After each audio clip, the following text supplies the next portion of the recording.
Saya advokat Dr. Tegas Tumorang, kebetulan terkait kasus Ibu Ami Wong yang diduga bermasalah hukum dengan seorang artis dangdut bernama Tisha Ernie dan suami daripada Ami Wong, seorang warga negara asing asal Singapura bernama Aden Wong.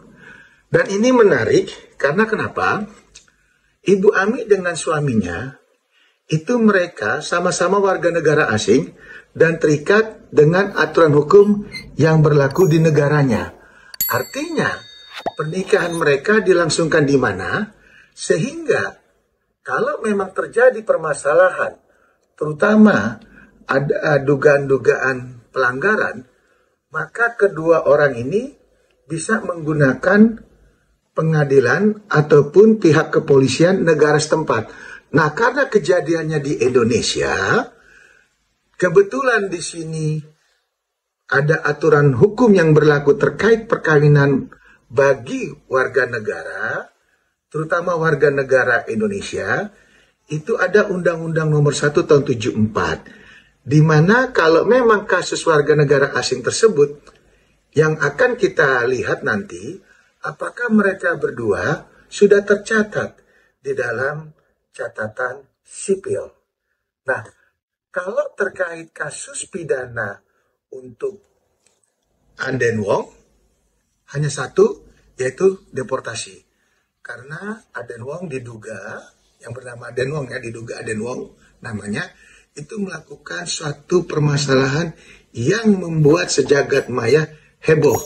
Sehingga wajib pihak kepolisian berkoordinasi dengan pihak imigrasi untuk melakukan antisipasi masalah hukum, salah satunya dengan deportasi. Nah, kalau terkait wanita lokal yang diduga bernama Tisha Ernie atau yang dikenal sebagai seorang penyanyi dangdut, ini bisa dilaksanakan atau bisa dilakukan dengan pasal berlapis. Ada di situ terkait penculikan anak. Ada di situ bisa dikenakan pasal menghalang-halangi sang ibu kandung memberikan ASI eksklusifnya. Dan juga bisa dilakukan terkait perzinahannya. Dan juga termasuk di situ ada dugaan provokator. Yaitu di mana dugaan tersebut provokator dikatakan bahwa wanita lokal ini yang berinisial TE, nah ini membrainwash anaknya, itu katanya diduga ya.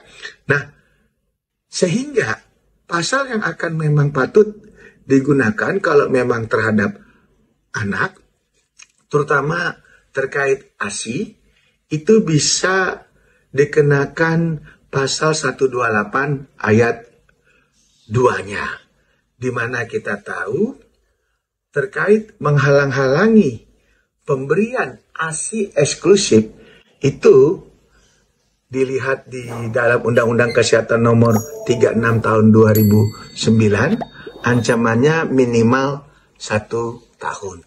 Namun juga bisa dikenakan di pasal 42-nya juga demikian, ancamannya 1 tahun. Namun kalau dikenakan pasal berlapis yang satunya lagi terkait pasal penculikan, karena ini masalah anak, itu bisa nanti dilihat deliknya di 328 atau 33, karena ini juga korbannya anak, maka ada di situ terkait aturan hukum perlindungan anak, yaitu Undang-Undang 23 tahun 2022 dan perubahannya dalam Undang-Undang 35 tahun 2014 dan Undang-Undang 17 tahun 2016.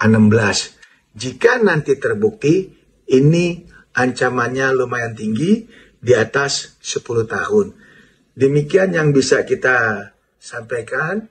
Semoga dalam hal ini pihak kepolisian bisa secara komprehensif melindungi hak-hak daripada warga negara asing, terutama ini adalah warga negara Korea, seorang ibu mempunyai anak, di mana juga harga dirinya itu sudah terkoyak karena diduga ya, suaminya berselingkuh atau suaminya mengadakan hubungan affair kepada orang lain, dan juga posisi hari ini sang ibu tidak berdaya secara finance, dan saya juga kalau memang dibutuhkan siap mengawal kasus ini, saya siap membantu secara pro bono, bantuan hukum bagi sang ibu, dan itu bisa kita disampaikan. Kalau memang dimungkinkan, saya akan mengawal kasus ini sehingga bisa berjalan secara bijaksana, bisa berjalan secara berimbang, agar sang ibu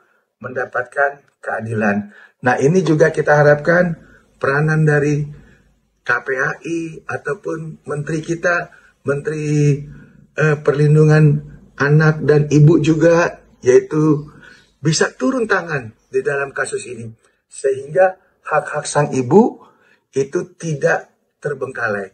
Dan saya yakin pihak kepolisian akan bekerja cepat dan akan menangani kasus ini secara komprehensif, dan pihak imigrasi juga pasti tidak akan diam, juga akan mengali informasi terkait sang suaminya.